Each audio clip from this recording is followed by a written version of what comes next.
Learn English through dialogue. Welcome to the English Dialogue Practice Series. Listen to natural conversations. Practice speaking for everyday fluency and IELTS speaking preparation. Now, let's talk about animals. I'll ask you some questions about your experiences and opinions on this topic. Do you like animals? Well, to be honest, I'm not really an animal lover. I've always felt a bit nervous around pets, maybe because I didn't grow up with any at home. My friends often tell me animals are friendly, but I just find it hard to connect. It's probably just a personal thing. I prefer spending time with people. Still, I do find some animals, like birds, quite fascinating to watch from a distance. What's your favorite animal and why? My favorite animal is definitely the elephant.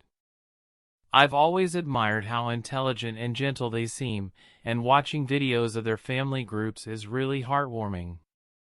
Elephants are able to show emotions and remember places and people for years, which is amazing. I first became interested in elephants after seeing a documentary with my parents. If I ever get a chance, I'd love to see them in the wild one day. Did you have a pet when you were young? Yes, I did. When I was a kid, we had a little cat named Mimi. She was very independent but also loved sitting on my lap in the evenings. Having Mimi around taught me a lot about being responsible and patient. I used to play with her every afternoon after school, and she always greeted me at the door. Those memories make me smile even now. Do you like the same animal you liked when you were younger? You know, I actually don't. When I was younger, I really liked rabbits. They were cute and easy to look after. But now, I prefer dogs, especially larger breeds. I think my taste changed because I met a friend's dog that was really playful and loyal. As I got older, I started appreciating how dogs can be such good companions. Are people in your country fond of animals? Yes, for sure.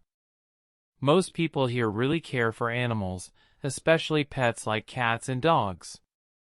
You'll often see families walking their dogs in the evenings or playing with pets in parks. There are also a lot of animal cafes these days, which shows how popular animals are.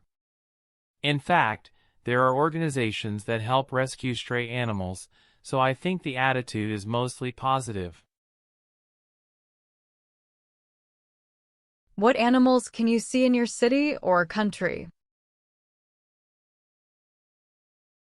In my city, you'll often see street cats and dogs wandering around. There are lots of sparrows and pigeons, and sometimes you spot squirrels in the parks. If you travel to the countryside, you might see cows, goats, or even horses. Every autumn, we get flocks of migrating birds passing by. It makes the city feel more alive with all the different animals around. Do you like going to the zoo? Why or why not? Honestly, I'm not really a big fan of zoos. Seeing animals up close can be interesting, but I often feel sad for them because they're out of their natural environment. Some zoos do a good job with conservation, but I still prefer seeing animals on nature documentaries or in the wild if possible. Last year, I visited a zoo with my cousin, and while it was educational, I left wishing the animals had more space to roam. I guess I just feel mixed about it. Why do some people keep pets at home? I think many people keep pets because they want companionship and someone to care for. Pets are known to help reduce stress and make people feel less lonely, especially for older adults. Some families also believe that pets teach their children valuable lessons about kindness and responsibility. For example, my neighbor's dog seems almost like a member of their family. Pets often bring laughter and joy to a household. What do you think are the benefits of a child having a pet? In my opinion, having a pet can be really helpful for a child's emotional growth. Kids learn about responsibility by feeding and looking after the animal, and they often develop patience, too. Having a pet around can give children comfort when they're sad or stressed. Plus, it teaches important values like empathy and respect for living creatures.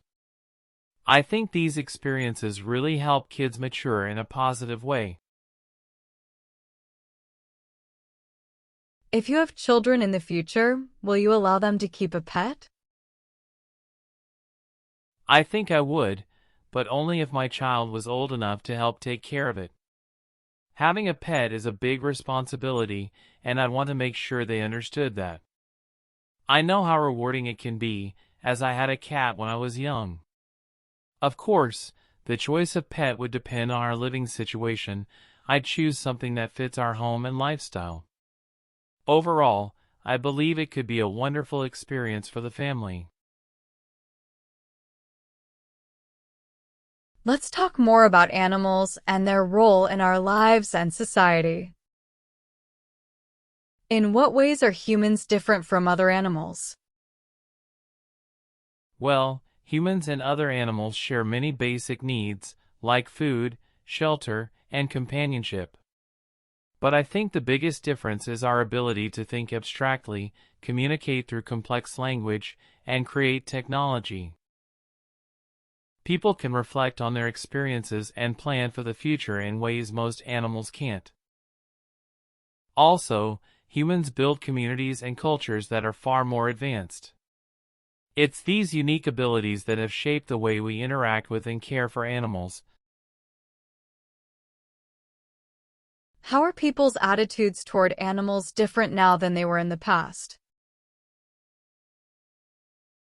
In the past, animals were mostly seen as workers or sources of food, but nowadays, many people treat their pets like family members.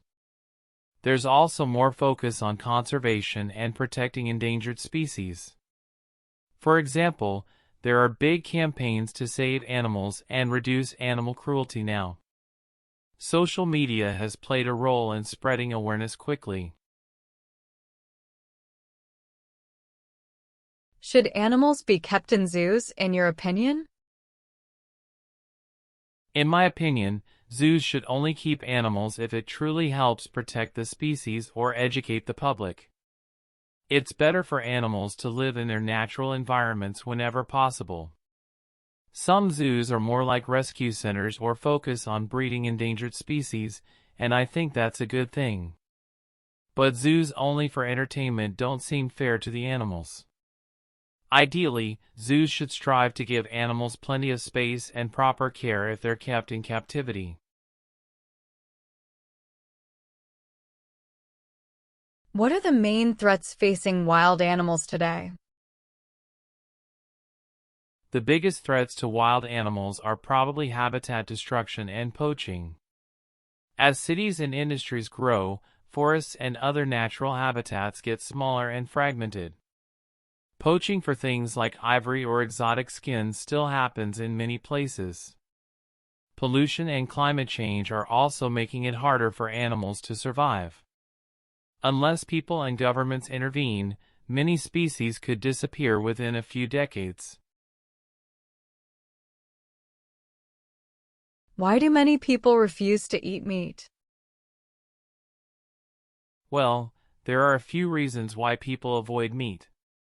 Some are concerned about animal welfare and think killing animals for food is wrong. Others believe a vegetarian or vegan diet is healthier for their bodies or helps fight environmental problems. In recent years, documentaries and social media have made people think more about where their food comes from. Personally, I respect anyone's reasons. Food choices are often very personal. How can ordinary people help protect animals? There are lots of small things people can do, like donating to wildlife charities, avoiding products made from endangered species, or adopting animals from shelters instead of buying them.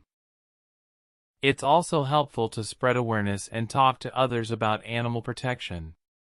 Even something simple like picking up litter in parks helps protect animal habitats.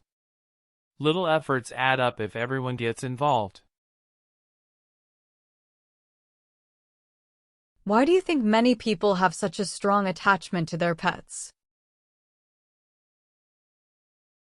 I think it's because pets offer unconditional companionship and are always there during good times and bad.